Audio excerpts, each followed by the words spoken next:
Ormai è un quotidiano bollettino di guerra che vede coinvolti tutti i nostri territori e io dico che bisogna mandare i militari in strada. Abbiamo migliaia di militari nelle caserme che invece di star lì a aspettare missioni di pace o guerra che non ci sono, è bene che le diamo in disponibilità alle forze di polizia per pattugliare il territorio. È chiara la posizione del governatore del Veneto su questo fronte. Un obiettivo, l'esercito per la sicurezza dei cittadini, che sarà uno dei temi della prossima campagna elettorale.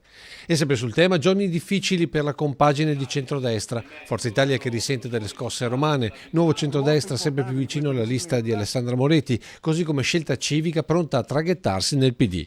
Una situazione che il governatore commenta così. Ottimo rapporto con la maggioranza, con NCD, con Forza Italia. Da qui alle elezioni passerà tanta acqua sotto i ponti, passeranno anche tanti mesi.